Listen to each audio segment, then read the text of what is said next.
महाशक्ति अब जगतुल्य भाइयों, आज स्वाध्याय सत्संग का हमारा 181 का दिन है और आज एक नया विषय स्टार्ट करने जा रहे हैं आदरणीय अरविंद श्रीवास्तव साहब, आयुर्वेदिक एक्यूप्रेशर सिद्धांत उपचार।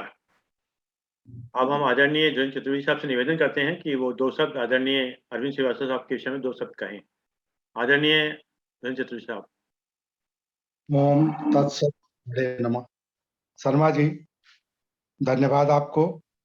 आज स्वाध्याय एवं चिंतन के इस 181वें व्याख्यान माला में हम इसमें जुड़े सभी सुधीजन विद्वानों का स्वागत करते हैं एवं सब के लिए एक अपनी शुभकामना देते हैं। इसमें महोदय आज के विचार का विषय है एक्यूप्रेशर सिद्धांत एवं उपचार। एक्यूप्रेशर कोई नई विधा नहीं है, यह बहुत प्राचीन विधा है और एक्यूप्रेशर में हम तमाम विधाएं हैं, जैसे एलोपैथी में, जैसे सामान्य मेडिसिन में आयुर्वेद है, एलोपैथी है, होम्योपैथी, उसी तरह से एक्यूप्रेशर में भी इंडियन है, चाइनीज है, इस तरह से तमाम विधाएं हैं। तो अपने यहाँ जो अपनाई गई है, हमारा शोध संस्थान प्रयागराज में है, उसमें आयुर्वेदिक एक्यूप्रेशर पर ही महत्व दिया गया है। आयुर्वेद का मूल सिद्धांत जो है पित्त, कफ और वात, इन तीनों का जब असंतुलन होता है तभी व्यक्ति अस्वस्थ होता है। और इन तीनों में असंतुलन कैसे होता है? जब ऊर्जा, संपूर्ण हमारा शरीर क्या है, यह एक ऊर्जा का पिंड है। एवरी टाइम हम प्रत्येक क्षण बदल रहे हैं, क्षण क्षण पर परिवर्तित हो रहे हैं। क्यों परिवर्तित हो रहे हैं? क्योंकि ऊर्जा का प्रवाह है, भले ही वो हम नहीं देख पा रहे। तो एक्यूप्रेशर की जो विधा खोजी गई है, उसमें इन्होंने हाथ और पैरों में कुछ ऐसे बिंदु निश्चित किए हैं जिन पर प्रेशर दे करके, और उस ऊर्जा में कहीं प्लस करना होता है, कहीं माइनस करना होता है। इन दोनों से वही समत्व में योग युज्यते वाली बात है कि समता के उस पॉइंट को संतुलन बनाए है, ये एक्यूप्रेशर का। यहाँ इंडियन एक्यूप्रेशर में एक चीज और है कि एक तो दाबाई है, इसके अलावा हम लोग जानते हैं कि सूर्य की जो किरणें है, सफेद रंग जब प्रिज्म में पड़ता है तो 7 किरणें हो जाती हैं, जो कि ये बताता है कि वो सभी रंग में एक ऊर्जा होती है, निश्चित ऊर्जा होती है। उस ऊर्जा हमारे शरीर के किसी न किसी अंग को या बीमारी को दूर करने के लिए पर्याप्त है। तो एक कलर थेरेपी यहाँ भी चलती है। इसके अलावा तीसरी थेरेपी जो है वो हमारा इससे रिलेटेड है, ये अपना मैग्नेट थेरेपी जो होती है। मैग्नेट से वेव निकलते रहते हैं और उस वेव से ऊर्जा के परिवर्तित करना, ऊर्जा को कहाँ बढ़ाना, कहाँ घटाना।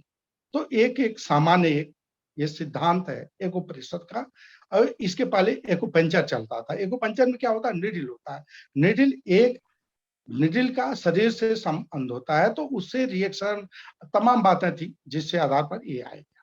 अब हम आते हैं कि हमारे अरविंद श्रीवास्तव साहब, हमारे विभाग कमर्शियल टैक्स डिपार्टमेंट, जो अब जीएसटी है के सेवानिवृत्त मेंबर ट्रिब्यूनल हैं, और ये प्रयाग विश्वविद्यालय के स्नातक हैं, और इसके साथ ही डायमंड जुबली हॉस्टल, जो कि एक बहुत ही सम्मानित छात्रावास है इलाहाबाद यूनिवर्सिटी का, उसके पूरा छात्र रहे हैं। वो डायमंड जुबली ऐसा छात्रावास है जिससे पता नहीं कितने प्रशासनिक और पुलिस और हर विभागों के उन बहुत से पैदा हुए हैं जो आज भी अभी भी देश को चला रहे हैं। इसके अलावा अरविंद श्रीवास्तव साहब जुड़े हुए हैं सामाजिक कार्यों से। इनका मुख्य सामाजिक जैसे नोएडा में ही है, इनका नवरत्न फाउंडेशन है, उसके संस्थापक सदस्य हैं। हमारा कामरान नोएडा के संस्थापक सदस्य हैं, और इसके अलावा एक समवायी शिक्षा एक्यूप्रेशर से जुड़ा है, उसके भी संस्थापक सदस्य हैं। और इनकी प्रतिभा साहित्य क्षेत्र में देखें तो इनकी बहुत सी किताबें प्रकाशित हो चुकी हैं, जो अब हम लोगों को कुछ लोग जानते हैं, कुछ नहीं जानते हैं। इन्होंने पीछे एक कविता भी सुनाई थी, भीष्म प्रतिज्ञा, जो कि एक यूनिक थीम पर आते हैं। तो वो इनका खंड काव्य की ओर जा रहा है, और उस तरह से तो इस तरह से अरविंद श्रीवास्तव साहब इस समय एक्यूप्रेशर के अंतिम वर्ष में हैं और इनकी लगभग एक्यूप्रेशर की शिक्षा भी पूरी हो रही है और अब इस दिशा में लगे हैं। ये जब से पिछले कोरोना के पूर्व से ही हम लोगों ने यहाँ कई कार्यशालाएं किया था नोएडा में, लेकिन उससे कि हर मोहल्ले में जाकर के और लोगों को बताना, उनका ट्रीटमेंट करना। मेरा मतलब इस एक्यूप्रेशर का उद्देश्य यही था कि लोगों को कैसे हम लोग आगे बढ़ाएं और कैसे लोगों को। अब देखिए एक जो चमत्कार कोरोना टाइम में जेपी अग्रवाल साहब है, उन्होंने बताया था कि बहुत से लोग जब डॉक्टर मरीज को नहीं छू सकते थे, केवल फोन से कुछ मरीजों को बताया गया कि भाई आप बैठे बैठे अपने हाथ के इन बिंदुओं को दबाते रहिए और उससे दूसरे की तुलना में वो मरीज पूर्ण रूप से स्वस्थ हो गए। तो ये सब कुछ चमत्कार हैं एक्यूप्रेशर के।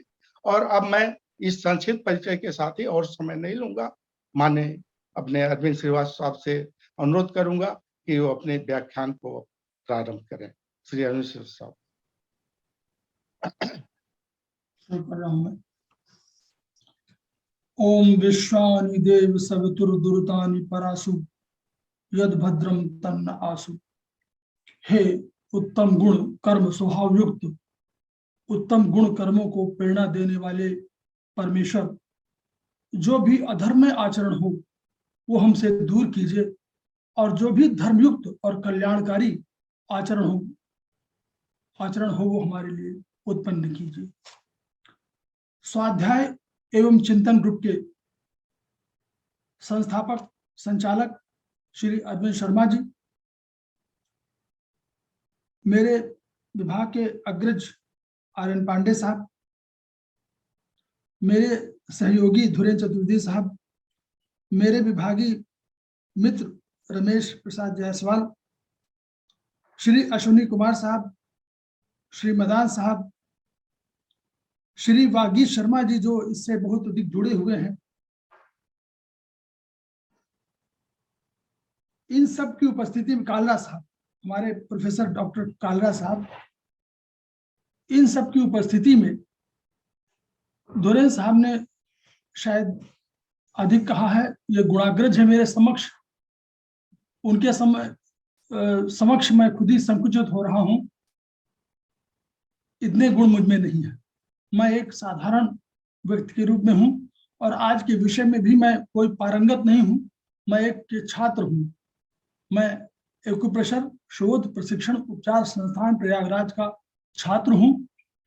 जो कुछ ज्ञान अर्जित किया है मैंने अपने 3 मनीषियों से, एक ब्रह्मलीन खेमका सर हैं,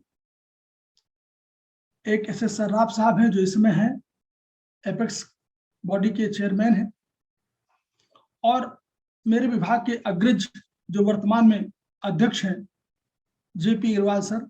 उन सब से जो हमने, उन 3 मनुष्यों से जो भी हमने ज्ञान ग्रहण किया है उसको हम किसी न किसी रूप में आपके देने का प्रयास कर रहे हैं।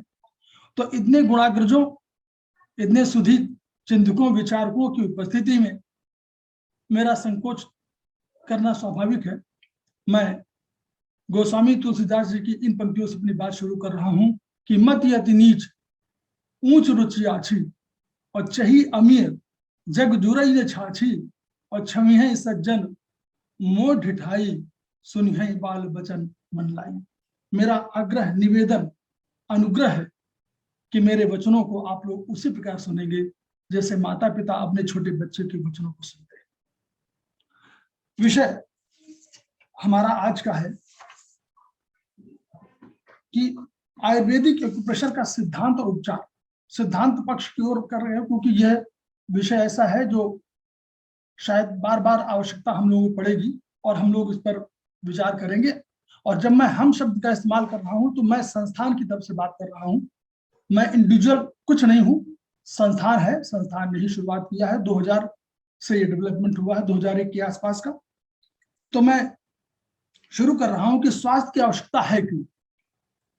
चरक संहिता में ही, चरक संहिता को हम लोग बेस मान के चल रहे हैं आयुर्वेदिक एक्यूप्रेशर में, और उसमें ये कहा गया है कि धर्मार्थ काम मोक्षाणाम आरोग्यम मूलमुत्तमम। अगर हम पुरुषार्थ चतुष्टय की पुरुषार्थ, जो हमारा धर्म अर्थ काम मोक्ष है, इनको प्राप्ति करना चाहते हैं और मोक्ष प्राप्त करना चाहते हैं, तो हमको पहले तो निरोगी होना पड़ेगा। और अब ये आवश्यकता हमारे, जब रोग नहीं होंगे तभी हम इन सब का पालन कर पाएंगे। फिर अनेक विधाएं हैं, उसमें आयुर्वेद क्यों, आयुर्वेदिक क्यों, तो आयुर्वेद के लिए एक उसमें श्लोक है सूत्र स्थान में चरक संहिता में कि प्रयोजनम चास्य, प्रयोजनम चास्य मतलब इसका प्रयोजन क्या है, स्वस्थ स्वास्थ्य रक्षणम आतुरस्य विकार प्रशमनम च, यानी स्वस्थ व्यक्ति को स्वस्थ रखना और जो रोगी हो उनको विकार रहित करना, उनके रोग को दूर करने का प्रयास करना, ये दो हमारे उद्देश्य है। इसलिए सामान्य विधाओं से विधा भिन्न है, इसमें स्वस्थ व्यक्ति को भी स्वस्थ रखने की बात की जा रही है, तो वो भी धर्म है, और आतुर जो है, रोगी है जो, उसको भी विकार रहित करने की बात है। तो इसलिए, तो दूसरा एक अन्य कारण भी है, इसी में सूत्र स्थान में ही एक श्लोक है कि हेतु लिंग औषध ज्ञानम स्वस्थातुर परायणम त्रिसूत्रम शाश्वतम पुण्यम बुद्धेयम पितामह, कि इसमें 3 सूत्र हैं, तिपाई पर आधारित है। क्या हेतु सूत्र है और लिंग सूत्र है, कारण और लक्षण और एक औषधि, 3 सूत्र हैं। तो और फिर वही उद्देश्य है कि स्वस्थातुर परायणम, स्वस्थ व्यक्ति के लिए और जो रोगी हैं उन दोनों के लिए एक कल्याणकारी है, तो दोनों के लिए हितकारी है। और ये त्रिसूत्र है और ये शाश्वतम है। शाश्वत क्यों है, ये उसी तरह शाश्वत जैसे वेद, ये उसी तरह सनातन है जैसे वेद। और पुण्यम पुण्यकारी है, लाभदायक है, स्वस्थ व्यक्ति को भी स्वस्थ करने का धर्म है और रोगी है उसको भी स्वस्थ करने का धर्म है। बुद्धेयम पितामह, पितामह ब्रह्मा जी ने इनको साक्षात किया था, जिसको उनको आत्मानुभूति हुई थी। अब पितामह ब्रह्मा हमारे पितामह हैं, तो हम अगर कुल परंपरा का पालन कर रहे हैं तो शायद हमारा ये धर्म भी होना चाहिए कि कुल परंपरा का हम पालन करें। तो जिसकी अनुभूति ब्रह्मा जी को हुई थी, महर्षि ब्रह्मा जी को, क्योंकि ऋषि मंत्र दृष्टा है, उन्होंने मंत्र दृष्टा हुआ, उनको आत्मानुभूति हुई, उसको उन्होंने बताया। सबसे पहले बताया उन्होंने दक्ष प्रजापति, दक्ष प्रजापति ने उसको बताया। ये वही गुरु शिष्य परंपरा के तहत कि वो उनके समीप गए, जैसे आदरणीय राजेंद्र नाथ पांडे साहब कल बता रहे थे कि उन शिष्य को गुरु के पास जाता है, तो वो गुरु के पास गए और अश्विनी कुमारों ने प्राप्त किया। अश्विनी कुमारों से इसे देवराज इंद्र ने प्राप्त किया। देवराज इंद्र के पश्चात जब यहाँ संसार में तमाम रोग उत्पन्न हो रहे थे और उस समय ये अपने पुरुषार्थ तुष्टे को पालन करने में असमर्थ पा रहे थे, तो महर्षियों ने हिमालय के तलहटी में एक मीटिंग किया, और उस मीटिंग का उद्देश्य यही था कि हम जाने तो त्रिकालदर्शी थे सारे, उन्होंने सब जाना कि इसमें देवराज इंद्र के पास ये विद्या है, तो उन्होंने उस विद्या को ग्रहण करने के लिए कहा। तो उसमें हमारे प्रयागराज से सबसे पहले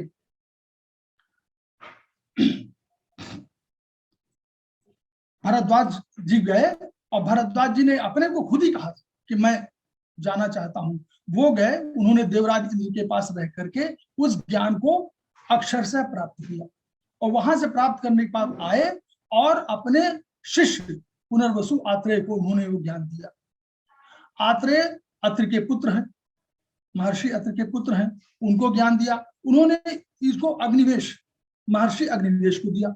महर्षि अग्निवेश ने भी कुछ ग्रंथों की रचना किया, और उसके बाद महर्षि चरक और सुश्रुत आदि ने इसको विस्तार दिया। तो जो वर्तमान में सुश्रुत संहिता के रूप में और चरक संहिता के रूप में ये सब तमाम टीकाओं के सहित उपलब्ध है। तो हमारा यही कि महर्षि चूंकि हमारे पितामह ने इनसे प्राप्त किया था, तो हमारा ये उद्देश्य है। अब विशेषता क्या है आयुर्वेद की, क्यों इसको थोड़ा सा भिन्न माना जाए, तो उन्होंने कहा कि आयुर्वेद कहते किसको है, तो उनका हितो हिता हितम सुखम दुख मायुस्तस्य हिता हितम मानंच तच यत्रोक्त मायुर्वेद से उच्यते। उनका हित और अहित, हित आयु अहित आयु, सुख आयु और दुख आयु, और इनके लिए जो स्वस्थ कारक हो, पुण्य कारक हो, पथकारक हो और अपथ्य हो, इनका वर्णन हो, इनके मान का वर्णन हो, पैमाने का वर्णन हो, प्रमाण हो और इनकी लक्षणों का वर्णन जिसमें हो वो आयुर्वेद है। तो इस आयुर्वेद को उन्होंने इस प्रकार कहा। अब हित आयु क्या है? हित आयु वो हित आयु के लिए, चूंकि सारे ग्रंथों को हम लोग एक साथ देखें तो हित आयु को आप गीता में किस तरह परिभाषित किया गया है कि सत्व गुण प्रधान होना चाहिए। मन के जो 3 गुण कहे गए हैं वो सत्व रज तम, तो सत्व गुण है वह मोक्ष की ओर ले जाता है, वह मोक्ष प्राप्ति का एक साधन है, उसके बिना मोक्ष नहीं मिल सकता। और रज और तम गुण उस मन को कहीं पंख में ले जाते हैं, ये उसका अर्थ है। तो वह सत्व गुण प्रधान हो और दैवीय संपदा से युक्त हो। तो गीता में देखिए अध्याय 17 में श्लोक 14 है कि देव द्विज भूर प्राज्ञ पूजनम शौच मार्जवम ब्रह्मचर्य महिंसा चा शारीरिक तप। शरीर का तप क्या है? शरीर का तप यही है कि देवों की, गुरुजनों की और जीवन मुक्त महापुरुषों की, ब्राह्मणों की, इन सबकी सेवा करना, यथायोग पूजन करना, स्वयं में शुद्धि रखना और सरलता। सरलता बहुत बड़ा गुण है जो, और कठिन भी है, सरल होना बहुत कठिन है। तो सरलता और ब्रह्मचर्य अहिंसा ये शरीर के तप है। फिर उन्होंने कहा कि वाक्य भी, वाणी का भी तप होना चाहिए। तो वाणी के तप के श्लोक 15 में कहा गया है कि अनुद्वेग कर्म वाक्यम सत्यम प्रियहितम च यत् स्वाध्यायाभ्यसनम च वाङ्मयम तप उच्यते। यानी कोई ऐसी वाणी बोली जो प्रिय भी हो, हितकारी भी हो, सत्य भी हो और उसको उत्तेजित न करे सामने वाले को। तो अगर ऐसी वाणी आप बोल रहे हैं तो ये वाणी का तप है। फिर एक मन का तप भी कहा गया कि मनः प्रसादः सौम्यत्वं मौन मात्र विनिग्रह भाव संशुद्ध दिव्यत तपो मान समुच्यते। मन की प्रसन्नता भी हो, सौम्य भाव भी हो, मननशीलता भी हो, मन का निग्रह हो और भावों की भली भांति शुद्ध है, इस तरह ये है मन का भी। तो इन अगर इस तरह की आप करेंगे तो ये आपकी जो, उसमें आपको कहा गया कि हित आयु, तो ये हित आयु के रूप में आएगी और इससे भिन्न आयु जो होगी वो अहित आयु के रूप में आएगी। सुख आयु क्या है? सुख आयु ये कि जब आप निरोगी हैं, मन और शरीर से निरोगी हैं, तो आपकी ये सुख आयु है। और इससे विपरीत जो है वो दुख आयु है। फिर आयु की परिभाषा भी बताई, पर डेवलप करते चले गए तो उन्होंने कहा आयु की परिभाषा क्या होनी चाहिए। तो आयु की परिभाषा में कहा कि सामान्य आयु नहीं, उन्होंने कहा कि शरीर इंद्रिय सत्वात्म संयोगोधारी जीवितम नित्य गच्छानुबंधस्य पर्यायैरुच्यते। उन्होंने कहा शरीर, इंद्रिय, मन और आत्मा के संयोग को आयु कहते हैं। इसी जब तक शरीर, मन, इंद्रिय और आत्मा ये संयोग में नहीं आएगा तब तक वो आयु नहीं कही जाएगी। तो और इसी को धारी कहते हैं, क्योंकि वो सब सारे को धारण करता है, इसलिए धारी है। वो नित्य है, नित्य गतिशील है। जब तक जीवन है तभी तक गति है, गति नहीं होगी तो जीवन नहीं होगा। तो और उसको जीवित उसी कहा गया क्योंकि जीवन है।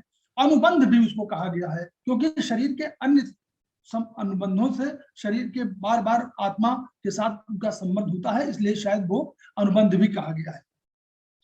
फिर आगे चल के जब विकास में आया तो डेवलपमेंट में उसमें आया तो पुरुष की परिभाषा आई। पुरुष का अर्थ यहाँ नारी और पुरुष से नहीं है। पुरुष का अर्थ जो है, इस पुरुष का अर्थ ये है कि जो जीवन, जो यहाँ पर जीवित जो है, जिनमें जीवन है वो वाले हैं। तो पुरुष की परिभाषा में उन्होंने कहा कि खादय चेतना षष्ठा।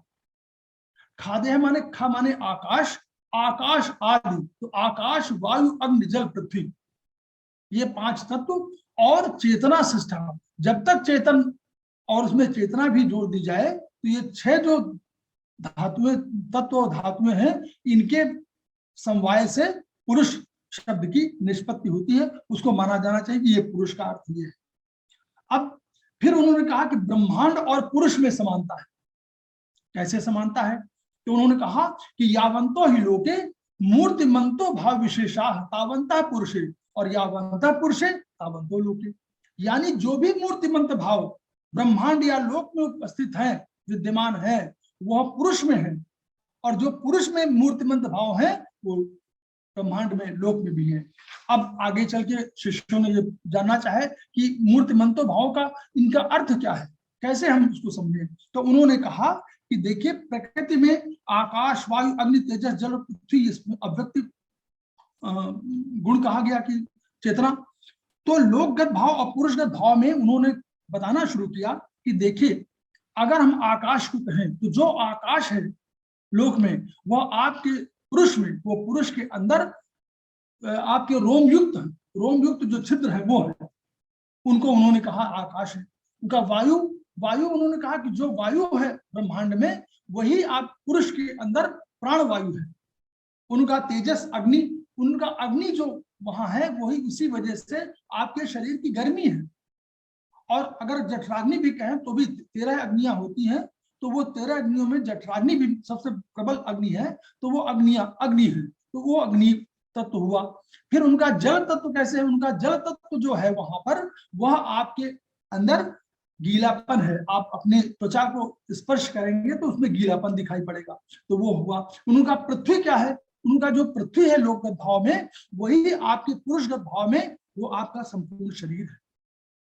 फिर उन्होंने कहा कि वहां और जगह, वहां उन्होंने कहा सूर्य है। वहां जो सूर्य है वो आपके यहाँ कैटेगोरिक सिस्टम है, आपका आदान कर्म है, यहाँ पर वो यहाँ कैटेबलिज्म हो रहा है, वो सूर्य का गुण है। उनका चंद्रमा है वहां पर, उनका आपके चंद्रमा में आपके प्रसन्नता है। उन्होंने कहा कि ब्रह्म वहां है, उनका यहाँ आपके आत्मा है। उन्होंने कहा कि वहां प्रजापति है, उन्होंने कहा यहाँ मन है। उन्होंने कहा वहां इंद्र है, उन्होंने कहा यहाँ आपका अहंकार है। उन्होंने कहा वहां रुद्र है, तो उन्होंने कहा कि जो रुद्र है वहां, वो आपके अंदर क्रोध है। उन्होंने कहा वहां तेजस है, तो वहां उनका जो ज्योति है वो यहाँ जो ज्योति के रूप में है, वो ज्ञान रूप स्वरूप। जो वहां तमस है वो यहाँ पर मोह है। जो उन्होंने कहा कि अश्विनी कुमार है, वो उन्होंने कहा कि यहाँ पर आपका कांति है, जो चेहरे की कांति है वो आपकी शोभा है, वो अश्विनी कुमार का रिप्रेजेंट करती है। जो अष्टवसु है वो सुख है। जो चंद्रमा है यहाँ प्रसन्नता है। जो मरुदगण है यहाँ उत्साह है। जो विश्वदेव है वो इंद्रियां उनके विषय है। और फिर कहा कि जो सर्ग हो रहा है, सृष्टि हो रही है, वो आपके गर्भाधान है। जो उन्होंने कहा सतयुग पहले आया तो वो बाल्यावस्था है।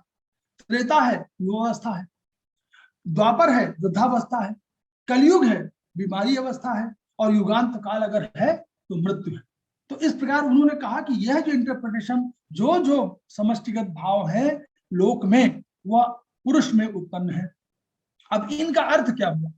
इनका अर्थ ये हुआ कि जब हम ये मानेंगे कि जो मैं कोई पुरुष, नारी पुरुष सारे संदर्भों में, तो नारी पुरुष कोई भी है, जो पुरुषगत भाव है वो जब लोक में है, और जो लोक में है वो पुरुष में है, तो मुझ में और आप में, जो आप सामने बैठे हुए हैं, मुझ में कोई अंतर नहीं।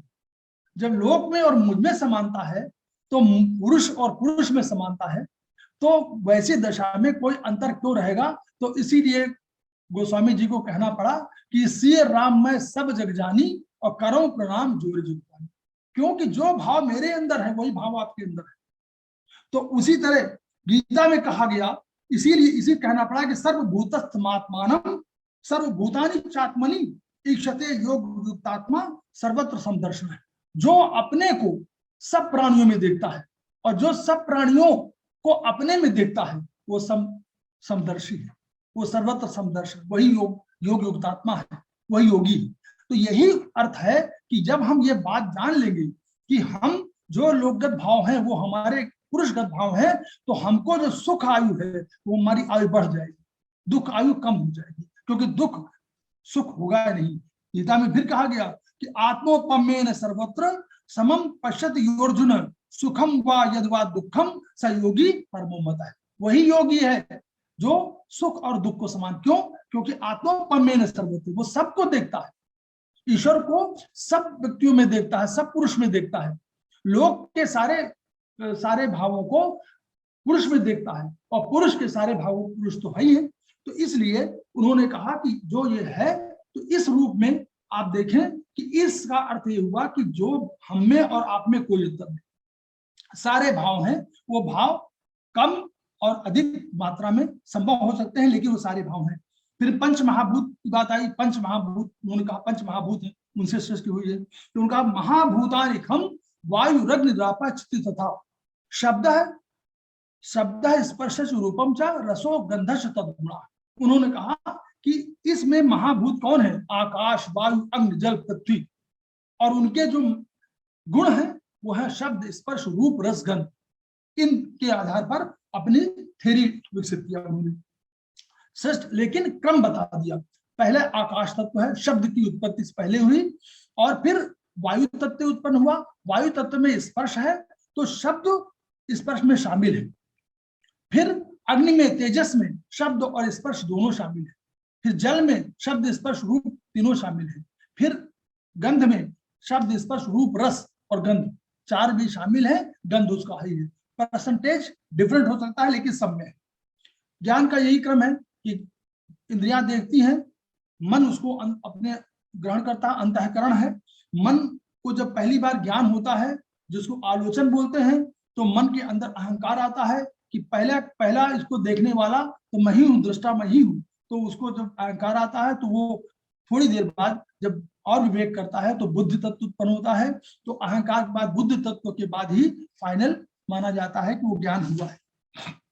अब 10 द्रव्यों का सिद्धांत आया, 9 द्रव्यों का सिद्धांत। हमारे यहाँ 10 द्रव्यों का सिद्धांत एक्युप्रेशर ने किया है, लेकिन 9 द्रव्य आयुर्वेद में कहे गए हैं। उन्होंने कहा खादिन यात्मा मन है कालो, दिशस्त द्रव्य संग्रह, सेंद्रियम चेतनम द्रव्यम, निरिंद्रियम अचेतनम। आकाश, वायु, अग्नि, जल, पृथ्वी ये तो है ही है। खादिन यात्मा मतलब ये तो है ही। इनके अलावा आत्मा, मन, काल, दिशा, ये 4 द्रव्य और हैं जिनके वजह से ही शरीर में जब, और सेंद्रियम चेतनम द्रव्यम, जिसमें इंद्रिय है वही चेतन है, और जिसमें इंद्रिय नहीं है वह चेतन नहीं है। क्यों? क्योंकि इंद्रियां जब तक नहीं होंगी, वो तब तक मन के साथ, और इंद्रियों का मन के साथ संयोग नहीं होगा, तब तक आत्मा को अनुभूति नहीं होगी, मन को अनुभूति नहीं होगी। इसलिए उन्होंने 9 द्रव्यों के कंसेप्ट में कहा। तम पर चर्चा की गई, लेकिन आयुर्वेद ने और चरक संहिता ने भी तम को द्रव्य के रूप में नहीं माना, लेकिन चर्चा किया कि सृष्टि की उत्पत्ति तम से हुई है, तमस। तो तम से उत्पत्ति हुई, लेकिन माना नहीं। एक्युप्रेशर संस्थान जो हमारा एस्पर्स संस्थान कहलाता है, इन्होंने 10 द्रव्यों का कंसेप्ट दिया। एक द्रव्य, और जिसके प्रणेता हमारे आदरणीय जेपी अग्रवाल साहब हैं, उन्होंने 10 द्रव्यों का सिद्धांत दिया कि तमस भी 10 द्रव्य के रूप में आता है। द्रव्य की परिभाषा में जब कहा तो उनका यत्राशिता कर्म गुण कारणम समवाय तद्रव्य, क्योंकि डेवलपमेंट जब कर रहे थे तो उन्होंने 5-6 भाव दिए। उन भावों का द्रव्य, गुण, कर्म और समवाय और सामान्य विशेष। तो द्रव्य को कहा कि यत्राशिता कर्म गुण कारणम समवाय तद्रव्य। द्रव्य वो है जिसमें गुण और कर्म आश्रित रहते हैं, उसी में निर्भर रहते हैं, उसके अंदर रहते हैं, और लेकिन वो समवायी कारण द्रव्य है। तो वो द्रव्य है अपने में, उसको समाहित किए रहता द्रव्य गुण को, वो द्रव्य है जिसमें गुण कर्म समाहित रहते हैं। फिर कर्म की परिभाषा कहा तो सार्था का उनमें कहा, कर्म और गुण की बात हुई तो सार्था गुरुवादयो बुद्धि प्रयत्नांता परादय और गुणाह प्रोक्ता प्रयत्नादि कर्म चेष्टित मुच्यते। तो उन्होंने कहा कि सार्था विषयों, जो विषय है, विषय जो शब्द इंद्रिय के विषय क्या है, शब्द, स्पर्श, रूप, रस, गंध। तो ये जो विषय है इनके साथ गुरु आदि में 20 विशेष गुण हैं, जो विशेष गुण कहे गए हैं। तो उसको मैं अगर हिंदी में कह दूं तो वो है कि गुरु सरशीत मंद मृदु पिछल जान सुजान और खर द्रव्य स्निग्ध सहित है सूक्ष्म गुणों की खान, और खर लघु कठोर स्थूल है, श्लक्ष रुक्ष है शान, और तीक्ष्ण सांद्र है पुष्प सब स्थिर विशद समान। ये 20 को समाहित किया गया है 4 पंक्तियों में।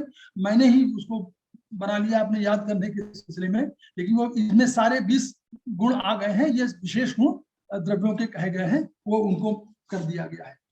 फिर बुद्धि, सार्था गुरुवादियो बुद्धि, बुद्धि पे कहा गया कि ज्ञान, चेतना, अहंकार, ये बुद्धि के संदर्भ में। और प्रयत्नांता पराजय, जो प्रयत्न में अंत हो रहा हो, वो प्रयत्न में अंत क्या हो रहा है, क्योंकि ईर्षा, द्वेष, सुख, दुख, ये अप्रयत्न, ये प्रयत्न में अंत हो रहे हैं। ये 5 भाव उसके हैं। और परादेह मेरे पर आदि, ये सामान्य गुण हैं द्रव्यों के। तो उसमें कहा गया है कि संयोग, विभाग, पृथकत्व, पर, अपर, युक्ति, संख्या, परिमाप, ये उसके अभ्यास, संस्कार, ये उसके 10 गुण। तो 10 सामान्य गुण, 20 विशेष गुण। तो इनमें उस और कहा, फिर वो कहा दूसरी है कि गुणा प्रोक्ता प्रयत्नादि कर्म चेष्ट, जो प्रयत्न से करते हैं, जो प्रयत्न शरीर द्वारा किए जाते हैं, चेष्टा पूर्वक किए जाते हैं, वही कर्म है। फिर कर्मों का एक अलग से भी उन्होंने कहा कि कर्म के बारे में अलग से भी कहा, वो संयोगे च विभागे च कारणम द्रव्यमाश्रितम, और कर्तव्य से क्रियाकर्म कर्म नान्यपेक्षते, संयोग और विभाग में, यानी संयोग में मिलने में और विभाग में अलग अलग होने में जो कारण हो और द्रव्य में आश्रित हो, और वो उसको ही कर्म कहेंगे। और कर्तव्य, लेकिन बाद में ये भी कह दिया कि कर्तव्य की क्रिया, जैसे मान लीजिए हम लोग चिकित्सा के क्षेत्र में है, जब हम भोजन लेते हैं तो भोजन स्टमक में जाता है, हम लोग यहाँ से खाते हैं, मुंह से खाते हैं भोजन, और आमाशय में जाता है, तो ये जो जाने की प्रक्रिया है, ये वास्तव में कर्तव्य की क्रिया यही होना चाहिए। लेकिन जैसे उल्टा हो जाए तो ये कर्तव्य की क्रिया नहीं कही जाएगी। उसी संदर्भ में उन्होंने कहा कर्तव्य की क्रिया ही कर्म है। ये ऐसा नहीं कि वो कर्म, इसको अकर्म कहा गया कि ये तो उल्टी हो गई, रोग हो गया। तो फिर गुण की परिभाषा में उन्होंने यही कहा कि समवायी की निश्चेष्टा कारण गुण, यानी गुण जो है सब उस द्रव्य में आश्रित रहता है लेकिन निष्क्रिय अवस्था में रहता है, लेकिन पहचान उसकी वही कारण वही है, उसी के कारण पहचान है द्रव्य की। अगर वो गुण नहीं होगा तो द्रव्य की पहचान नहीं है, वही गुण जो उसके अंदर आश्रित है वही है वास्तव में द्रव्य की पहचान। फिर समवाय, समवाय क्या कहा गया उनका, समवाय क्या, समवायो अपृथक भावो भूम्यादीना गुणमतः सनित्यो यत् हि द्रव्यम न तत्रा नियतो गुण। उन्होंने कहा समवाय क्या है, अपृथक भाव से, इन गुणों के समूह, गुणों का, गुण का और द्रव्य का अपने इसको अलग न कर सके, ऐसा संबंध में जो रह रहा है वो समवाय है। तो उसको कहा कि जहां सनित्यो यत् हि द्रव्यम, जहां द्रव्य है वहां गुण जरूर रहेगा। अगर जल है तो उसकी शीतलता जरूर रहेगी, अग्नि है तो उसकी उष्णता जरूर रहेगी, अगर उष्णता नहीं है तो वो अग्नि नहीं है, अगर शीतलता नहीं है तो वो जल नहीं। इस संदर्भ में उसको माना गया। तो फिर सामान्य विशेष आया। हम लोग सब सारे पुरुष विशिष्ट हैं, किसी के गुण किसी से नहीं मिल सकते, सारे गुण अलग अलग हैं, उस गुण की वजह से ही उसकी पहचान है, उस द्रव्य की पहचान है। तो पुरुष की पहचान उसके गुण के कारण है। लेकिन सामान्य और विशेष करने की अवधारणा में यह हुआ कि अगर नारी और पुरुष के संदर्भ में बात करें तो हम जब नारी, अगर दो पुरुष हैं तो तीसरा अगर पुरुष होता है तो सामान्य रूप से आता है तो वृद्धि हो जाती है, और अगर 3-4 पुरुष हैं और 5वीं स्त्री आ गई तो सामान्य की वृद्धि नहीं हुई, विशेष की एक वृद्धि हो गई। तो उन्होंने कहा कि सर्वदा सर्वभावानाम सामान्यम वृद्धि कारणम, सामान्य भाव जो है हमेशा वृद्धि का कारण होता है। अगर ह्रास करना, अगर ह्रास करना है तो विशेष गुण को ऐड करना पड़ेगा। यानी चिकित्सा के क्षेत्र में अगर शीतल आपको ठंडी लगी हुई है और आप ठंडे में और चले जाते हैं और ठंडे मुल्क में चले जाते हैं या और नहा लेते हैं तो इसकी जो आपकी ठंडक है वो बढ़ेगी, ये। लेकिन आपको अगर ठंडक लगी है तो आपको उष्ण जो गर्म वाला है उस तासीर का कोई चीज लेनी पड़ेगी। ये उन भाव में है कि सामान्य भाव जो है वृद्धि करते हैं और विशेष भाव। तो इस द्रव्य गुण कर्म सामान्य विशेष और समवाय, इनके आधार पर उन्होंने ये डेवलपमेंट किया। फिर रस रक्त, 3 उनका 7 धातुएं हुई, रस रक्त मांस मेद अस्थि मज्जा शुक्र, ये धातुएं कही। और जो 9 द्रव्य थे, 9 द्रव्य में 5 द्रव्य भौतिक द्रव्य थे, आकाश वायु अग्नि जल पृथ्वी। लेकिन काल दिशा मन आत्मा तम, जो तम छोड़ दीजिए उसमें इस वाले संदर्भ में, तो अगर तम है, ये सब 5 भी तम भी ले लिया जाए तो 5 पराभौतिक है। तो भौतिक और पराभौतिक, जितने पराभौतिक होते चले गए वो सूक्ष्म होते चले गए, आत्मा सूक्ष्मतम है। तो इसलिए जो 5 भौतिक से पराभौतिक की यात्रा में 3 बल क्रिएट हुए। 3 बल क्या क्रिएट हुए, वो 5 महाभूतों से ही वो उनकी उत्पत्ति हुई, और आकाश वायु को मिलकर के वात बना, और अग्नि और जल को मिला पित्त बना, और पृथ्वी और जल को मिलाकर कफ बना। तो इन तीनों के सामंजस्य से से ही अगर सामंजस्य है और बैलेंस फॉर्म में है तो आपके रोगी नहीं है, आप निरोगी हैं। और यदि बैलेंस फॉर्म में नहीं है तो आपको कोई ना कोई रोग आ जाता है। सब पंच महाभौतिक सभी है, परमाणु भी अगर आप संदर्भ में देखें तो वो भी पंच महाभौतिक सब उसमें भी है। उसमें भी आकाश है, उसमें भी वायु है, उसमें भी अग्नि है, उसमें भी जल है। जल का गुण एक है बंधन, बांधता है, वो जल का वो गुण है, उसमें बांधता है तभी वो परमाणु एग्जिस्ट करता है। और भार उसमें भी है, उसमें अग्नि है, वो सब लोग जानते हैं। वायु है क्योंकि वायु गमनशील है, वायु है, आकाश है, स्पेस है। अब आयुर्वेदिक एक्यूप्रेशर में हम लोगों ने इसको कैसे एस्टेब्लिश किया, इन सब गुणों के आधार पर आयुर्वेदिक एक्यूप्रेशर में कैसे इसको ले गए। तो हुआ ये कि उन्होंने तम को, अब थोड़ा सा जो चाइनीज एक्यूप्रेशर में जहां पर एक्यूपंक्चर शुरू हुआ था, तो एक्यूपंक्चर में चाइनीज सिस्टम में माना, उन्होंने आकाश वायु नहीं माना। उन्होंने कहा कि काष्ठ, अग्नि, पृथ्वी और मेटल और जल, ये 5 द्रव्य हैं, 5 तत्व हैं।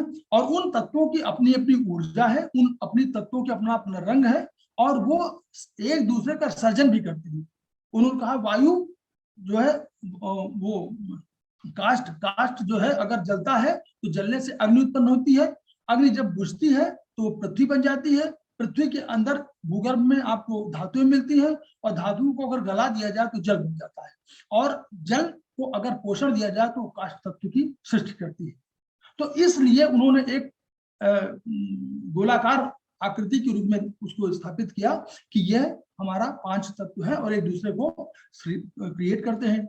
उसी तरह उन्होंने कहा कि ये एक दूसरे को काटते भी, यानी एक दूसरे को कंट्रोलर भी है। कंट्रोलर के रूप में कहा कि मेटल से आप पेड़ को काट सकते हैं, वृक्ष से आप पृथ्वी को रोक सकते हैं, पृथ्वी से आप जल को मेड़ बनाकर रोक सकते हैं, और अग्नि को जल से बुझा सकते हैं। तो इस तरह सारे, और अग्नि से आप मेटल को जला भी सकते हैं, पिघला सकते हैं। तो यानी ये सब कंट्रोलर और ये बनाए, और उनकी सबकी ऊर्जाएं आपने बता दिया। और ऊर्जा बताने के बाद लेकिन ये नहीं बताया कि कौन पहले है। ऑर्डर तो उनका था, लेकिन पहला तत्व जो है उनका जल है कि पहला तत्व कास्ट है, ये नहीं बताता उन्होंने कहा। उनका कंसेप्ट मेरिडियन बहुत चर्चित हुआ। शरीर को मेरिडियंस में माना उन्होंने कि शरीर में मेरिडियंस क्या है कि भौतिक शरीर के साथ साथ एक ऊर्जा का शरीर जुड़ा हुआ है, और उस ऊर्जा के शरीर में ही वास्तव में, क्योंकि हमारी सारी है एनर्जी वो ऊर्जा बेस्ड है। हम काम करते हैं तो ऊर्जा चाहिए, तो ऊर्जा कार्य करने की क्षमता ही है। और जब तक ये ऊर्जा हमारे अंदर रहेगी तो 2 तरह से आएगी। या तो आप पार्थिव ऊर्जा लेंगे, पार्थिव माने जल लेंगे, भोजन लेंगे, ये पार्थिव ऊर्जा है। और ब्रह्मांड से जो आप ऊर्जा लेते हैं वो ब्रह्मांड की ऊर्जा है, वो भी आती है। तो उन्होंने कहा ऊर्जा शरीर जुड़ा हुआ है, ये ऊर्जा शरीर भी बीमार पड़ता है, और यही ऊर्जा शरीर बीमार हो गया तो शरीर को, भौतिक शरीर को बीमार बना देता है। तो इस ऊर्जा के जो मार्ग उन्होंने बताए, रोड मैप बनाया, वो बताया मेरिडियंस। ऐसे ही उन्होंने 12 मेरिडियंस बताई, और 12 मेरिडियंस के साथ 2 कंट्रोलर मेरिडियन, 14 मेरिडियंस पर उन्होंने शरीर को आच्छादित कर दिया कि ये मेरिडियंस है।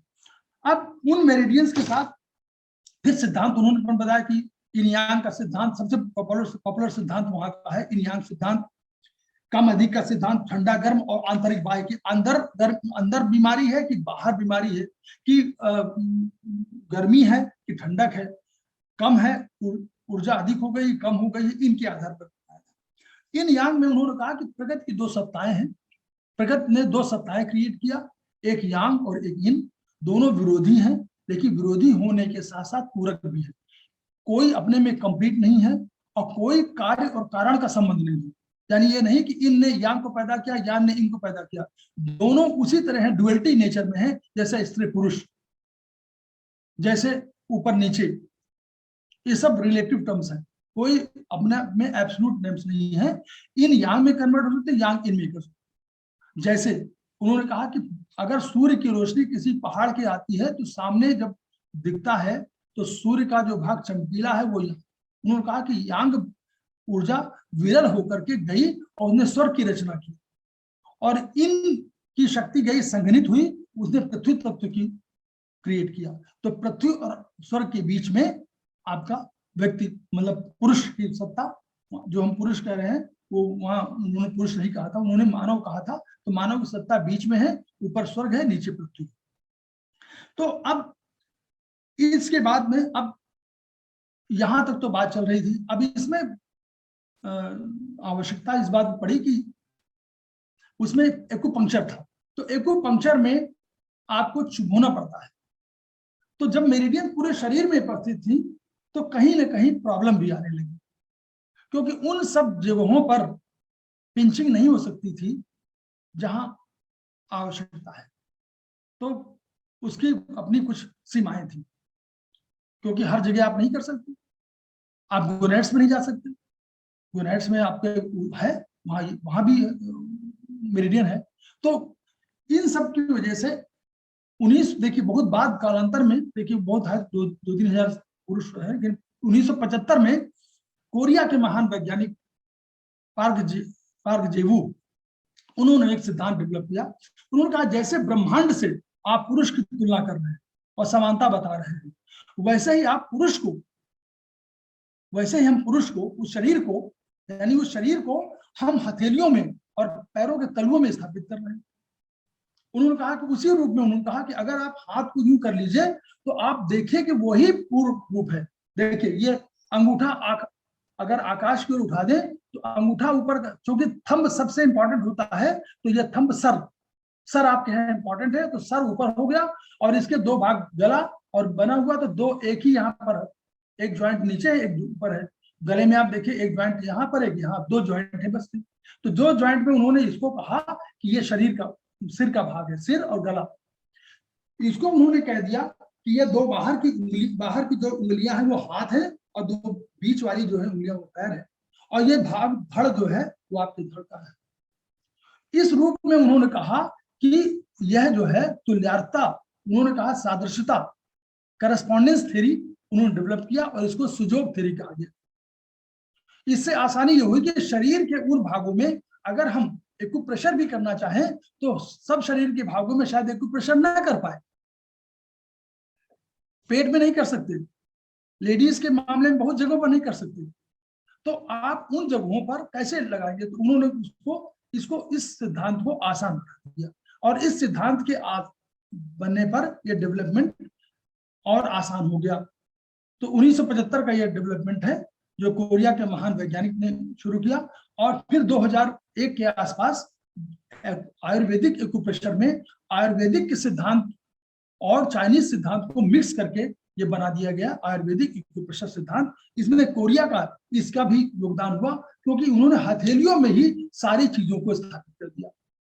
अब थोड़ा सा और थोड़ी थ्योरी है कि आयुर्वेद हमारा सबसे पुराना कैसे है। हम आयुर्वेद को इसलिए मानते हैं कि पहले बार अगर आप हिस्ट्री में जाएं तो लगभग 475 ईसा पूर्व में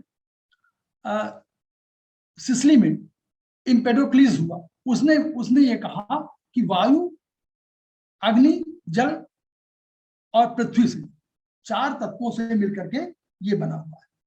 वायु, पृथ्वी, अग्नि और जल से ये शरीर निर्मित हुआ, और जब भी इन तत्वों की असामंजस्य होगा, असंतुलन होगा, तो रोग आएंगे। 6वीं शताब्दी ईसा पूर्व में, लेकिन चाइनीज ने तीसरी 4थी शताब्दी ईसा पूर्व में येलो एम्परर एक कंसेप्ट आया, जो वहां के येलो एम्परर हुआन डे नीजिंग राजा थे। उन राजा ने एक येलो एम्परर किताब लिखी, हालांकि सिद्धांत पुराना है उनका, लेकिन किताब लिखी येलो एम्परर, वही मास्टरपीस है। 6वीं शताब्दी ईसा पूर्व के पहले चरक और सुश्रुत ने अपने ग्रंथ को लिख दिया था, और जैसा कि बताया कि पुराने कंसेप्ट में है। और हमारे पूरे इसके आयुर्वेदिक एक्यूप्रेशर, आयुर्वेद की स्पेशली जो है, ये अथर्ववेद में, अथर्ववेद का पहला श्लोक जो है, पहला श्लोक है, ये सप्ताह पर्यंती विश्वारूपाणि विवृतः वाचस्पतिर्बलार्तेषां तन्नो अद्य दधातु। इसके इंटरप्रिटेशन में जो ये त्रिसप्ताह कहा गया है, 3 या 7 या 21, इन सब के इंटरप्रिटेशन में हमारे इन्होंने 3 आचार्य सुश्रुत ने कहा कि जैसे विसर्ग और आदान और विक्षेप 3 क्रियाएं हैं। तो विसर्ग क्या है? चंद्रमा विसर्ग का वो करता है। आदान कौन करता है? सूर्य करता है। और वायु विक्षेप करती है। तो जैसे वो 3 बल है वहां पर, वैसे ही हमारे वात पित्त कफ 3 बल यहाँ पर है। वही बल शरीर को उसी तरह धारण कर रहे हैं जैसे उन्होंने पूरे ब्रह्मांड को धारण किया हुआ है 3 कर्मों के द्वारा। अब यहाँ भी क्या है? विक्षेप का, देखिए विक्षेप का जो वायु है वो बात कर रही है, जो यहाँ पित्त है, जो कफ है, वो एनाबिलिज्म जो कर रहे हैं, वो जो विसर्ग वाला कर्म है वो कफ कर रहा है। और पित्त जो सूर्य का कर्म है, मेटाबॉलिज्म सिस्टम, वो कर रहा है। तो वो उन्होंने कहा कि ये जो त्रिसत्ता का कंसेप्ट है ये 3 वही है। तो इसलिए उन्होंने कहा कि इसका जनन जो है आयुर्वेद का स्पेशली आपको वही मिल रहा, उन्हीं ग्रंथ में। इसीलिए पुण्यकारक भी है और इसीलिए आप उसको सनातन शाश्वत कह सकते हैं। ये अब हम लोगों ने क्या किया, संस्थान ने क्या किया कि सामान्य और विशेष की अवधारणा के आधार पर जो सामान्य हाथ से काम कर रहे हैं तो वो सामान्य, जिस हाथ से आप नॉर्मली काम करते हैं वो सामान्य, जिससे विशिष्ट रूप से कभी काम करते हैं वो विशेष। तो लेफ्ट को उन्होंने बताया विशेष और राइट को बताया सामान्य। और सब ऊर्जाओं को अपना अंक निर्धारित कर दिया। 1 से लेकर 1 आकाश, दूसरा वायु, तीसरा अग्नि, चौथा जल, 5वां पृथ्वी, 6वां काल, 7वां दिशा, 8वां मन और 9वां आत्मा, और 10वें को 0 अंक दे दिया। तो 0 अंक को तम कहा, तम सृष्टि के लिए। तो तम और आत्मा बड़ी ऊर्जाएं थी, इसलिए तम को सृष्टि को राइट हैंड में तम को मान दिया और लेफ्ट में 9 को मान दिया। 2 को छोड़ दीजिए। अब फिर आकाश से शुरू किया, तो आकाश वायु जो बराबर की ऊर्जा थी, तो आकाश से शुरू किया राइट से, तो राइट से शुरू किया तो आकाश, फिर उसी के बराबर की ऊर्जा को वायु, उसके बगल में ऊर्जा उसी हाथ में रही, तीसरे नंबर पर उससे बड़ी एनर्जी, उससे बड़े हाथ के क्रम में, हाथों उससे बड़ी उंगली इंडेक्स फिंगर, उसको 3 नंबर दे दिया अग्नि, और उसके बराबर की उंगली नंबर 4 इसको दिया राइट इंडेक्स फिंगर, उसको 4 नंबर दे दिया जल का, और उसी के बगल में उससे बड़ी राइट रिंग फिंगर को 5वां नंबर पृथ्वी, और 6वां फिर काल, और उससे बड़े लेफ्ट मिडिल को 7वां नंबर दे दिया, मतलब दिशा, और 8वां को मन। और ये तो इस तरह उन्होंने इन उंगलियों में ही सारे द्रव्यों को स्थापित किया। फिर इन द्रव्यों में अब स्थापित कर दिया, फिर इन द्रव्यों में ऑर्गन्स स्थापित किए गए। ऑर्गन्स वही लिए गए, क्रम वही, मतलब ऑर्गन पेयर वही लिए गए जो चाइनीज ऑक्यूपेशन में लिए गए थे, लेकिन बदल दिया गया। यहाँ पर वायु के साथ हार्ट को रखा गया, हार्ट और एसआई को। तो इस वाले में जो राइट में इसको आकाश माना था, आकाश में लंग्स और एलआई को रखा गया, वही कॉम्बिनेशन जो चाइनीज ने लिया था। हार्ट के साथ हम लोगों ने एसआई को लिया, वही कॉम्बिनेशन, लेकिन वायु के साथ हम लोग रखा। हम लोगों ने इसको अग्नि के साथ लीवर को और गार्बेंडर को लिया। क्यों? क्योंकि सबसे अधिक मेटाबॉलिक एक्टिविटीज वहीं होती है, लगभग 500 केमिकल रिएक्शंस होते हैं लीवर में। तो लीवर को हम लोगों ने वहां पर अग्नि के साथ जोड़ा हुआ, और जल के साथ हम लोगों ने यूबी और किडनी जोड़ा, जो उन्होंने भी जोड़ा था।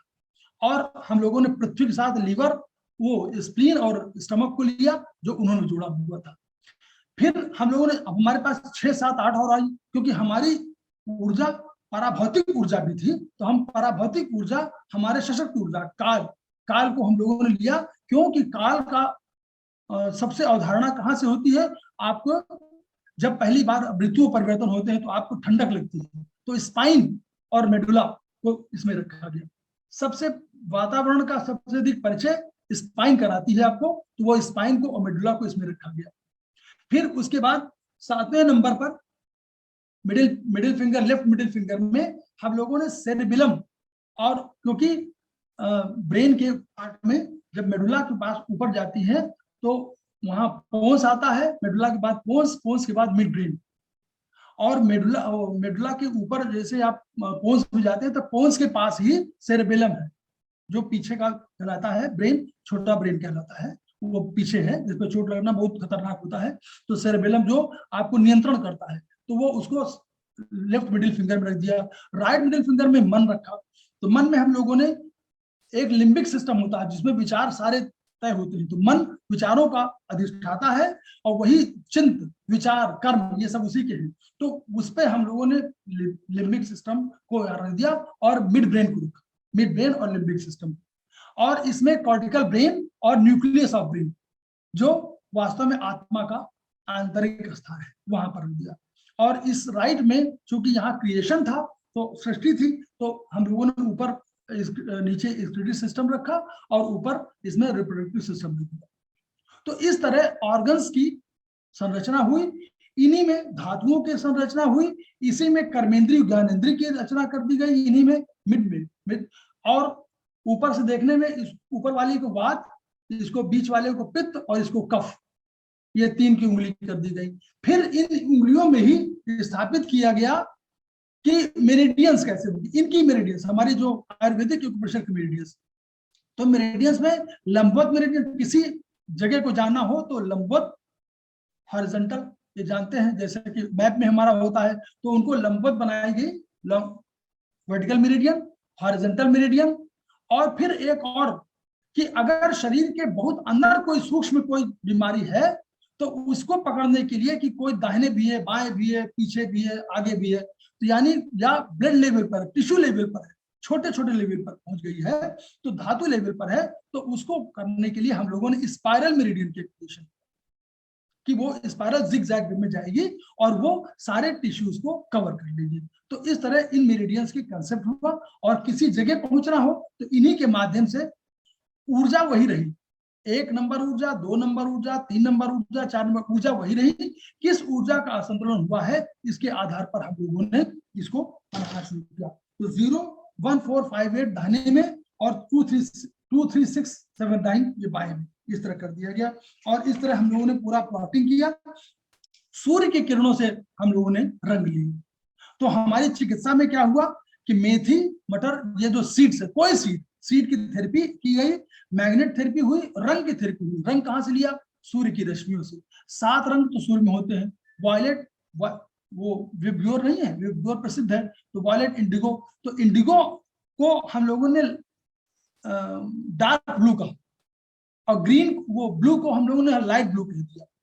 पर थोड़ा सा अंतर ये किया कि इंडिगो नॉर्मली समझ में नहीं आता, ना मालूम होता, तो उसको डार्क ब्लू जो है वो इंडिगो कह दिया गया, मतलब उसमें रख दिया गया। और वही नंबर 1 से शुरू किया, आकाश की वायलेट, 2 नंबर आपकी उसकी इंडिगो, तो इंडिगो को डार्क ब्लू हो गया। 3rd नंबर की अग्नि, उसको लाइट ब्लू कर दिया गया। फिर उसके बाद ग्रीन के बाद येलो के बाद ऑरेंज, फिर रेड। 7 तो हमारी यहां से ले ली गया, 7 दिशा तक हमारे आ गई। अब दिशा के बाद हम लोगों ने जब 8वें नंबर पे गए तो 8वें में मन पर, वहां था नहीं, तो 8वें पे गुलाबी कर दिया गया। मन को गुलाबी, मतलब नॉर्मली फ्रेज में आता है कि मन गुलाबी है, मतलब बड़ा प्रसन्न है, तो मन गुलाबी कह दिया गया। और ग्रे को आत्मा का रखा गया और ब्लैक, तम को ब्लैक कलर दे दिया गया। फिर इन्हें कंट्रोलिंग भी बना दी गई कि दूसरा कंट्रोल करेगा पहले को, तीसरा कंट्रोल करेगा दूसरे को, चौथा कंट्रोल करेगा तीसरे को, 5वां करेगा चौथे को, 6वां करेगा उसमें। तो वो रंग जो है उनके रंग कर दिए गए। इनके आधार पर हम लोगों ने ये पूरा बनाया। अब मतलब सिंपल सा थ्योरी ये है कि अब उपचार के संबंध में बहुत अधिक समय नहीं माले, लेकिन फिर भी बता रहा हूं कि उपचार में पहला उपचार क्या है। कहीं भी कोई भी प्रॉब्लम शरीर के अंदर होगी तो उसका, क्योंकि ये हमारी क्या था, हमारा सिद्धांत था, this is treatment of energy by energy for energy. Energy का संतुलन हमको करना है। अग्नि बढ़ी है तो अग्नि घटाना है। अगर बहुत रुक्षता आ रही है तो रुक्षता स्वभाव किसका है?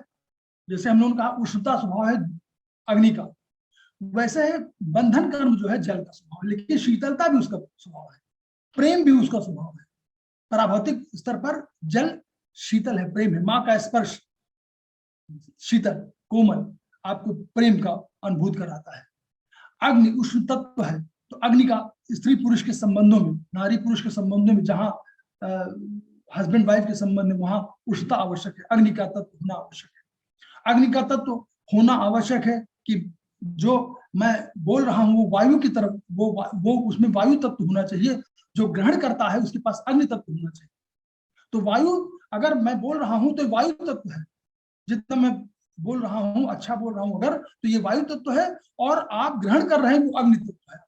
तो पृथ्वी तत्व है, अगर भारी भरकम है आपका तो पृथ्वी तत्व है। तो और उसी तरह दिशा भ्रमित है तो दिशा को भी आपको ट्रीट करना पड़ेगा। मन आपका, कभी कभी मन चैतन्य नहीं रहता, मन अवसादपूर्ण रहता है, तो मन को आपको टूल करना पड़ेगा। तो इस रूप में इसको लिया गया। तो अब किसी भी कहीं भी दर्द होगा तो पहला तो चीज ये है कि हम लोग जो नेचुरो मेडिसिन बोलते हैं, तो हम लोग इसको नेचुरो मेडिसिन बोलते हैं। ये रिंग है, ये हाथ की रिंग है, ये पैर की रिंग है, ये उंगलियों की रिंग है, ये नेचुरल मेडिसिन है। जब आप प्रेशर देते हैं, उंगलियों में चलाते हैं इसको, तो वो उंगलियों में कहीं ना कहीं प्रेशर आता है, और ये प्रेशर जो है स्टिमुलेशन क्रिएट करता है। ये प्रेशर आपके स्पंदन करता है, और इस स्पंदन के माध्यम से वो कहीं ना कहीं केमिकल एनर्जी, कोई एनर्जी जो इलेक्ट्रोमैग्नेटिक एनर्जी के रूप में वो ट्रांसफर होती है, और वही है। तो इस तरह हम लोगों ने इसको किया। और आपका केवल ये है कि अगर आप जैसे इसको, जैसे हम लोग ये चलाते हैं ये, तो इसके माध्यम से बहुत चीजें जो है आपकी प्रेशर हो रही है, या आप ताली पे जाते हैं तो भी आपका वो है। आप सवेरे जब इनको चलाते हैं, केवल ट्विस्टिंग करिए, सब उंगलियों के सब ट्विस्टिंग करिए, सब जॉइंट्स की ट्विस्टिंग करिए, तो आपको जहां दर्द महसूस हो वहां और उसको भी और उसमें करिए, और जैसे आप करते जाएंगे वैसे ही आपका रोग दूर हो जाएगा। अगर कोई दर्द हो रहा है इसका मतलब रोग है, और अगर दर्द धीरे धीरे आप ट्विस्टिंग करेंगे तो ये निदान भी है, देखिए डायग्नोसिस भी है, और ये ट्रीटमेंट भी। तो एक ये ट्रीटमेंट, तो ये सिंपल ट्रीटमेंट है, कुछ नहीं है आपके पास। तो आप जैसे आपके पास नहीं है, और नाभि हम लोग हाथ में है, तो हाथ में बीच मध्य में हम लोग नाभि रखा। अब नाभि केवल आप प्रेशर दे दीजिए तो नाभि काफी कुछ बैलेंस हो जाएगा, अगर नाभि बैलेंस नहीं है।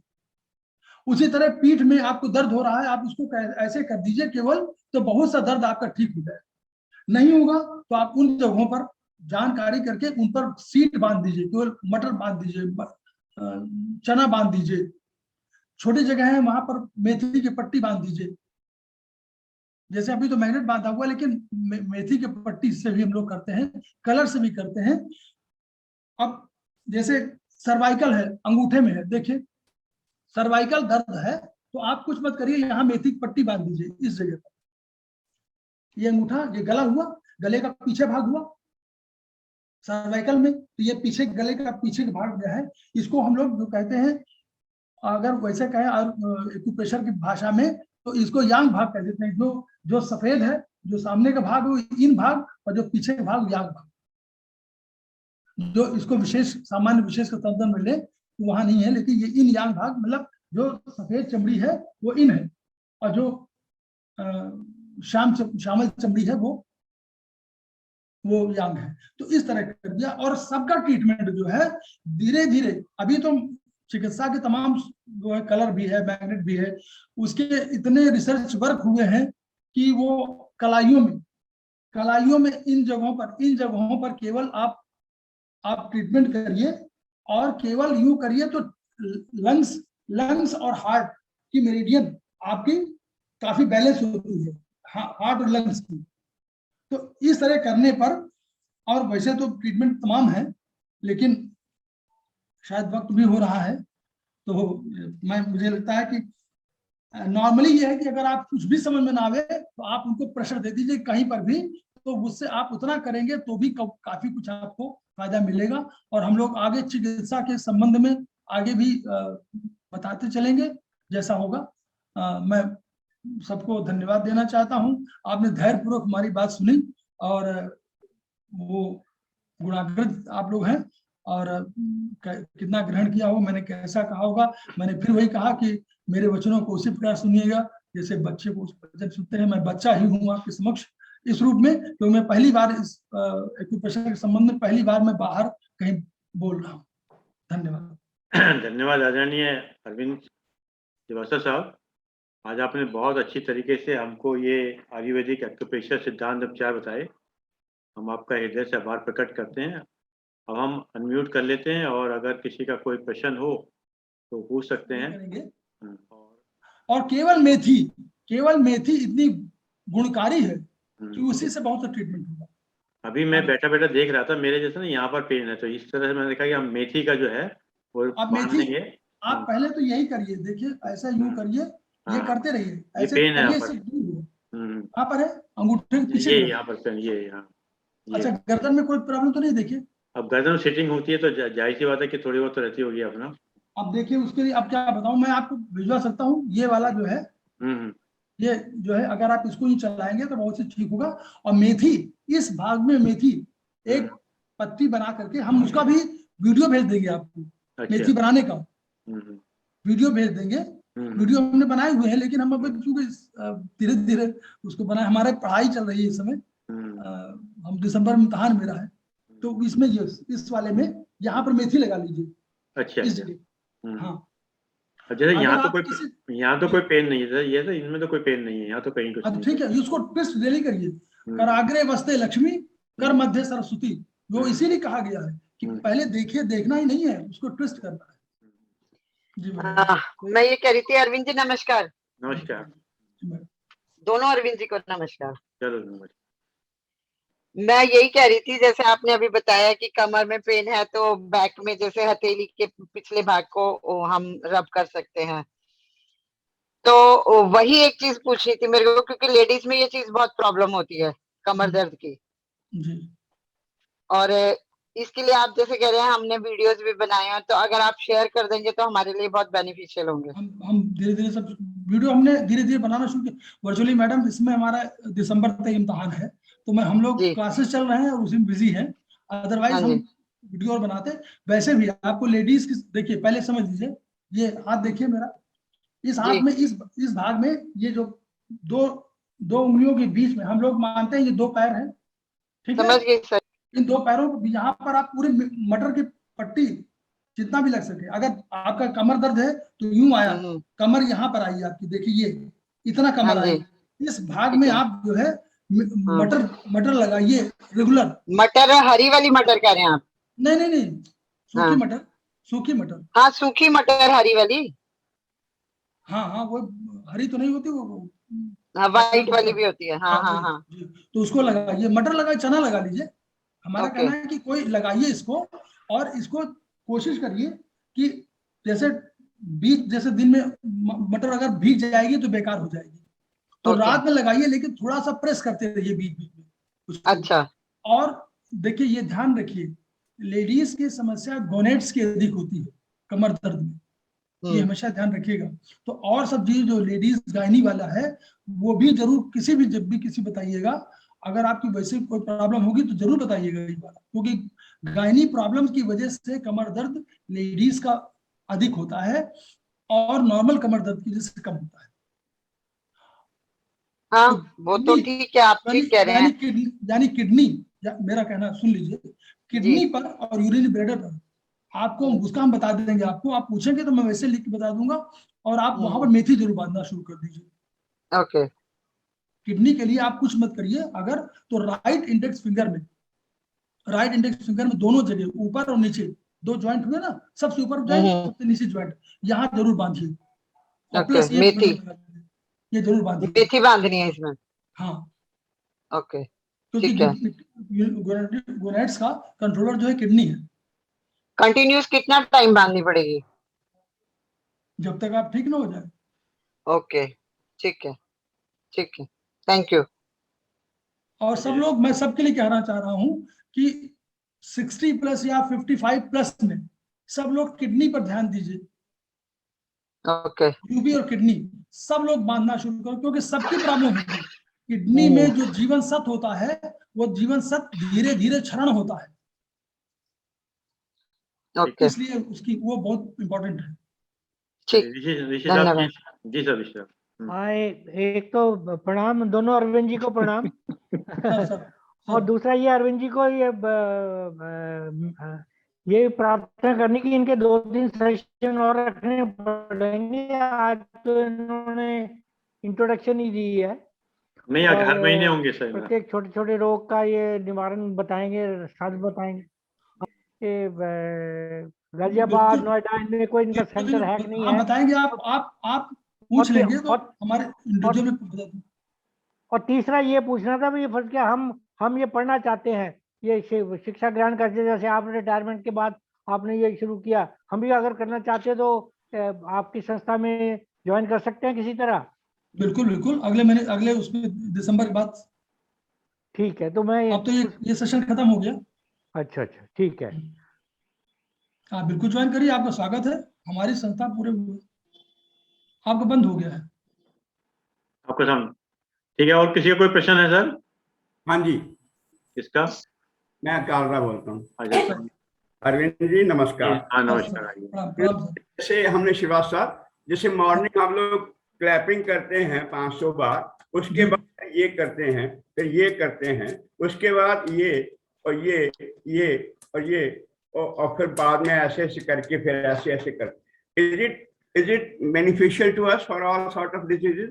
अरे बहुत, देखिए, जब भी हमारा सिद्धांत ये है कि जब भी आप स्पर्श करेंगे, दबाएंगे किसी को भी, पूरे उंगली में कहीं भी, तो वो आपको हमेशा फायदा करेगी। कभी भी कोई भी चीज, तालियां बजा रहे हैं तो इससे क्या हो रहा है? इससे दो चीजें क्रिएट हो रही है। एक तो आपका प्रेस हो रहा है, ये भी, और यही शरीर है। आप मान लीजिए, उसी तरह पैर में भी आप दबाते हैं, कभी चलते हैं किसी उसमें जमीन पर, तो पैर आपके दबते हैं। तो जो पैर दबते हैं, यूरिनेशन न होने पर सबसे बड़ा, अगर किसी को यूरिनेट नहीं हो रहा है तो सबसे बड़ा जो पैर का तलुआ है, उसमें जो बीच का जहां गड्ढा पड़ता है, वहां पर आप सुपारी बांध दीजिए और चलिए 4 कदम, हो सकता है यूरिनेशन हो जाए। चलिए, और किसी का कोई प्रश्न? नहीं तो फिर चतुर्वेदी साहब से सर मेरी रिक्वेस्ट थी जी। हाँ श्रीवास्तव सर, ये माइग्रेन के लिए भी आप क्या सजेस्ट करते हैं सर? सब है सर हमारे पास। आप हमको थोड़ा सा वो इंडिविजुअल में भेज दीजिए आप हमको, कि उसके क्या को कि बताना पड़ेगा ना उसको कि यहाँ लगाइए, यहाँ लगाइए। जी। मेरा इंडिविजुअल आपके पास नंबर जी मैं करता हूँ सर। तो इंडिविजुअल में आप भेज देंगे तो वो, क्योंकि ग्रुप में भेजना वो नहीं होगा। जी भेज दीजिए, हम उसको बता देंगे जो भी सबका है। देखिए माइग्रेन के, वैसे मैं बता दूं थ्योरी के, माइग्रेन क्या है? माइग्रेन के कई कारण है। मैं शर्मा जी वागीश जी दिख रहे, वागीश जी केवल देखिए, माइग्रेन के कारण कई है।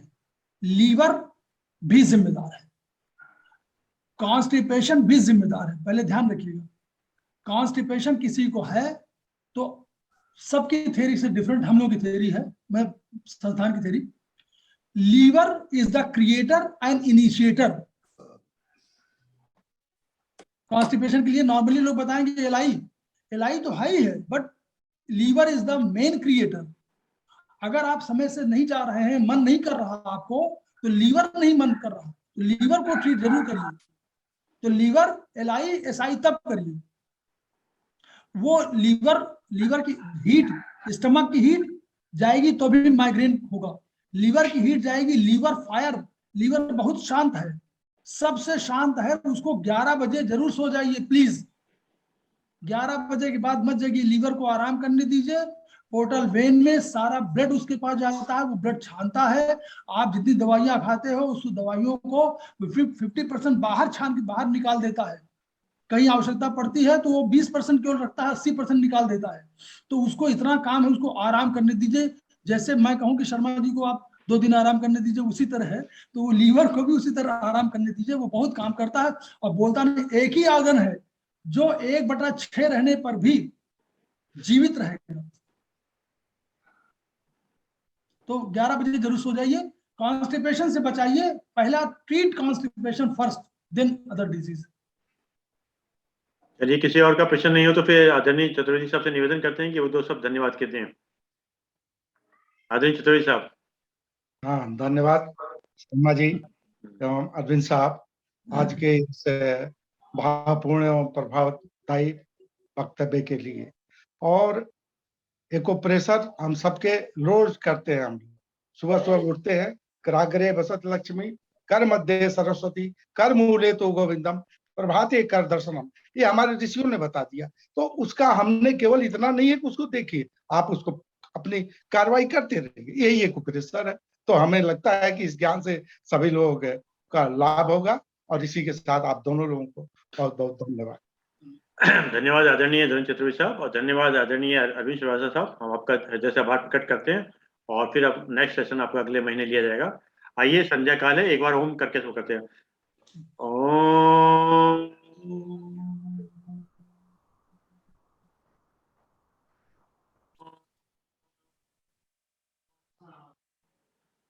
शांति शांति शांति।